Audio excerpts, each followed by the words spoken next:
नमस्कार, मैं हूं भुवनेश सिंह और आप देख रहे हैं मुंबई मेट्रो। मुंबई को अपने इतिहास में शायद पहली बार कल एक बड़े तूफान और बारिश का सामना करना पड़ा। भारी से भारी बारिश तो मुंबई वालों को झेलने की आदत है, लेकिन 120 किलोमीटर प्रति घंटे की रफ्तार कल मुंबई का पहली बार देखेंगे।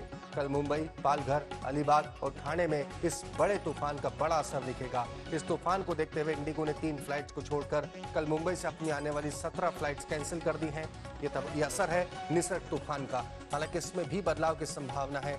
आइए अब जरा जान लेते हैं कि इस तूफान का मुंबई और उत्तर महाराष्ट्र पर क्या असर दिख सकता है और तूफान से बचने के लिए क्या सावधानी बरतनी चाहिए।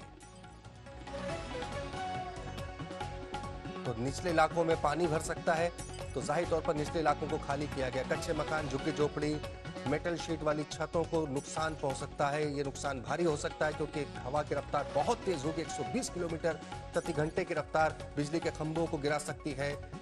इसके चलते बिजली की सेवा, फोन, इंटरनेट सेवा ठप हो सकती है। कच्ची और पक्की सड़कों को भी नुकसान हो सकता है क्योंकि देखा गया है जहां पर इस तीव्रता का तूफान टकराता है वहां पर इस तरह का नुकसान होता है। बड़े पेड़ गिर सकते हैं, निचले इलाकों में पानी भर सकता है। प्रशासन ने इसके लिए निचले इलाकों की बस्तियों को खाली कराकर उन्हें सुरक्षित जगहों पर एक दिन पहले से पहुंचाने की मुहिम शुरू कर दी थी। सबसे बेहतर है, तूफान का वक्त है, घर पर रहें तो सुरक्षित रहें। अस्पतालों को निर्देश दिया गया कि बिजली जाने की स्थिति में जनरेटर आपात स्थिति के लिए तैयार रखें। बिजली के खंभों और पेड़ों के नीचे कतई खड़े नहीं हो। बड़ी इंडस्ट्री और पेट्रोकेमिकल कंपनियों से अपने मटेरियल और सिस्टम को लेकर सावधानी बरतने को कहा गया है। सबसे बड़ी सावधानी आम लोगों के लिए है कि तूफान के वक्त घर पर ही रहें, सुरक्षित रहें। अस्पतालों को जो निर्देश है हम एक बार फिर से बता दें। जनरेटर तैयार रखें क्योंकि बिजली के खंभे उखड़ सकते हैं, बिजली की सप्लाई बाधित हो सकती है। वजह क्या है? अब अरब सागर में उठने की वजह क्या है? गहरे दबाव का क्षेत्र बन रहा है। बुधवार को ये चक्रवात में बदल जाएगा। मुंबई से लगभग दोपहर में 550 किलोमीटर दूर था ये गहरे दबाव का क्षेत्र जो तेजी से मुंबई की तरफ बढ़ रहा है। बुधवार को समुद्र तट से ये टकराएगा। महाराष्ट्र में रायगढ़ से दमन के बीच ये टकरा सकता है। इस चक्रवात का नाम निसर्ग है।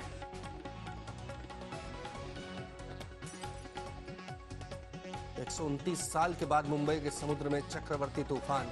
सोचिए उस वक्त जब पूरा शहर कोरोना से बुरी तरह प्रभावित है, ऐसे में तूफान भी 110 से 120 किलोमीटर प्रति घंटे की रफ्तार। बांग्ला के शब्द निसर्ग का मतलब है प्रकृति और कहा भी गया है कि निसर्ग शब्द इस तूफान को बांग्लादेश ने ही दिया है। निसर्ग का असर महाराष्ट्र, गुजरात में पड़ेगा। मुंबई और आसपास के तमाम जिलों में रेड अलर्ट घोषित कर दिया गया है। एनडीआरएफ की 10 टीम संवेदनशील इलाकों में तैनात की गई है। साथ ही महाराष्ट्र के जो रासायनिक और परमाणु ऊर्जा संयंत्र है यहाँ पर भी अलर्ट जारी किया गया क्योंकि तारापुर एटॉमिक पावर कॉम्प्लेक्स की सुरक्षा बढ़ानी पड़ी है। मुंबई पोर्ट, जवाहरलाल नेहरू पोर्ट में भी तैयारी पूरी की गई। बड़ी खबर यह कि मुंबई से उड़ने वाली 17 फ्लाइट को भी रद्द कर दिया गया है। लोगों को सावधान रहने की सलाह है। जाहिर तौर पर मुंबई कर पहली बार इस तूफान की इस तीव्रता का अनुभव करेंगे। एनडीआरएफ की 10 टीमें संवेदनशील इलाकों में तैनात की गई है। मुश्किल बहुत इसलिए भी हो जाती है क्योंकि मुंबई इस वक्त कोरोना की मार से बेहाल है, बुरी तरह जूझ रही है। ऐसे में तूफान से निपटना, उन क्वारंटीन सेंटर से भी लोगों को शिफ्ट किया गया है जो कि तूफान की मार झेल नहीं सकते हैं। अब जरा ग्राफिक्स के जरिए समझिए कितनी दूरी पर है निसर्ग तूफान। मुंबई 350 किलोमीटर, अलीबाग 300 किलोमीटर, सूरत 550 किलोमीटर और पणजी 280 किलोमीटर। यहां पर बनता चक्रवात धीरे धीरे तट की तरफ बढ़ता हुआ और जब कल मुंबई के और महाराष्ट्र के तटीय इलाकों से ये टकराएगा तब कहा जा रहा है कि 120 किलोमीटर प्रति घंटे की रफ्तार की हवाएं चलेंगी, बहुत तेज बारिश होगी। तो निचले इलाकों में बहुत तेजी से पानी भरने की आशंका है। इसी के मद्देनजर पूरी तैयारी की जा रही है।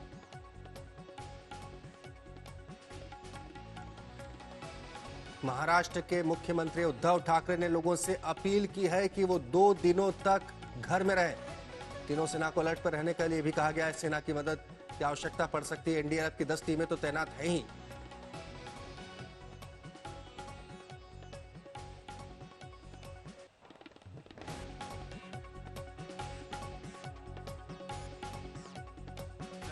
वेळापूर्वी आपल्या देशाच्या पंतप्रधानांचा फोन आला होता, माननीय नरेंद्र मोदीजींचा फोन आला होता। त्यांनी सांगितलं आहे की तुम्ही तयारी तर केलेली आहे, पण केंद्र सरकार सुद्धा तुमच्या सोबत आहे, त्याच्यामुळे ती काळजी तुम्ही करू नका।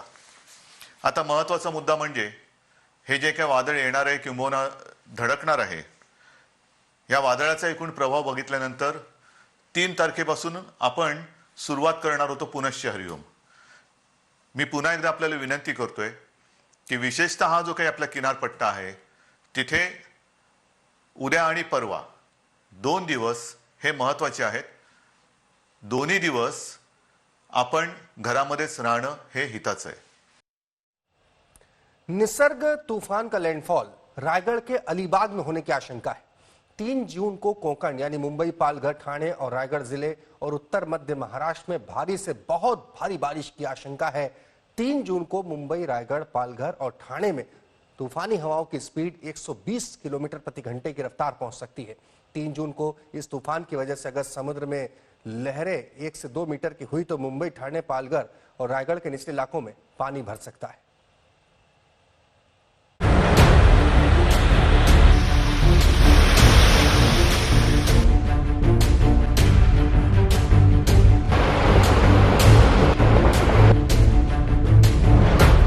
मुंबई में शांत पड़े समंदर की चाल पर मत जाइए, ये तूफान से पहले वाली शांति है। एक तरफ मुंबई में कोरोना से जबरदस्त जंग तो दूसरी तरफ तूफान की आहट। इस नई मुसीबत से मुंबई की सांस अटकी हुई है। आशंका है कि यह तूफान का असर मुंबई और पालघर पर दिखेगा। अरब सागर पर बना कम दबाव का क्षेत्र अगले कुछ घंटों में चक्रवात का रूप ले लेगा। फिलहाल यह मुंबई से 450 किलोमीटर दूर है। कल शाम या दोपहर तक इसके तट से टकराने की आशंका है। हवा की रफ्तार 120 किलोमीटर प्रति घंटे रहने की संभावना है। मुंबई में बारिश का आगमन हो गया है और ये इस वजह से हो रहा है क्योंकि साइक्लोन निसर्गा अब सिटी के धीरे धीरे करीब आ रहा है। आईएमडी के प्रेडिक्शंस के हिसाब से अगर अलीबाग में, मुंबई के अलीबाग में अगर साइक्लोन निसर्गा ने कल दोपहर या सुबह तक लैंडफॉल किया तो ये महाराष्ट्र का रिकॉर्ड हिस्ट्री का सबसे पहला साइक्लोन होगा। मुंबई के अलावा ठाणे, नवी मुंबई, पनवेल, कल्याण, डोंबिवली, मीरा भयंदर, वसई विरार, उल्लासनगर, बदलापुर और अंबरनाथ जैसे इलाकों में तूफान का असर देखा जा सकता है। इसके साथ ही रायगढ़ और पालघर में भी तूफान का असर दिखेगा। सारी तैयारियां पूरी हैं। लगभग 10 और 11-21 टीमें एनडीआरएफ की दोनों राज्यों में तैनात हैं और करीब 10 और टीमें रिजर्व में रहेंगी। मुंबई, ठाणे के साथ पालघर में भी रेड अलर्ट जारी कर दिया गया है। एनडीआरएफ ने मोर्चा संभाल लिया है। महाराष्ट्र में एनडीआरएफ की 16 टीमें तैनात कर दी गई हैं, जबकि 7 रिजर्व में हैं। मछुआरों को समंदर से वापस बुला लिया गया है। लेकिन खतरा तूफान से ज्यादा कोरोना के बीच तूफान आने का है। कोरोना के मरीजों को सुरक्षित स्थानों पर शिफ्ट किया जा रहा है। विद्या और पंकज उपाध्याय के साथ सौरभ बख्तानिया, मुंबई आज तक। साल 2018 में पालघर के एक गांव में आंधी तूफान की वजह से काफी नुकसान हुआ था। अब कल आ रहे निसर्ग तूफान के चलते ये लोग बहुत डरे हुए। देखिए सतपति गांव से हमारे संवाददाता सौरभ बख्तानिया की ग्राउंड रिपोर्ट।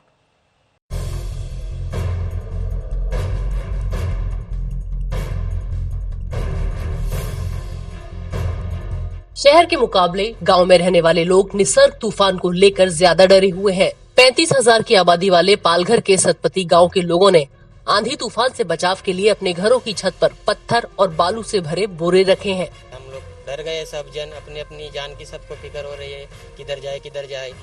जो लोग हैं वो गए भी है पालघर रहने के लिए। कुछ लोग इधर दिख ही रहे आपको, सबकी हालत खराब है। अभी क्या हो सकता है हम भी बोल नहीं सकते। रात में क्या हो सकता है, कल क्या हो सकता है, हमको भी कुछ नहीं बता सकते। कुछ लोगों को प्रशासन ने स्कूल और कम्युनिटी सेंटर पहुंचाया है।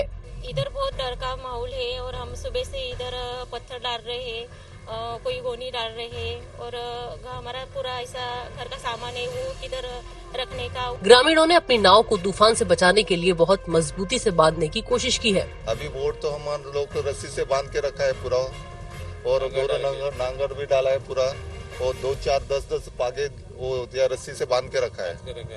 पालघर में प्रशासन के सामने एक बहुत बड़ी चुनौती उन मछुआरों से संपर्क करने की है जो तूफान से बेखबर समंदर में मछलियां पकड़ने गए थे। सतपति के इस गांव में लोग काफी ज्यादा डरे हुए हैं। प्रशासन की अपील किए जाने के बाद भी लोग अपना घर नहीं छोड़ना चाहते और जो लोग यहां से सुरक्षित स्थानों पर जाना चाहते हैं उनके लिए पर्याप्त व्यवस्था नहीं की गई है। अब कल जब साइक्लोन निसर्ग इस गांव से गुजरेगा, यहां के हालात कैसे होंगे वो काफी ज्यादा चिंताजनक है। कैमरा पर्सन समीर शानबाग और हुसैन खान के साथ सौरभ बख्तानिया, पालघर, आज तक।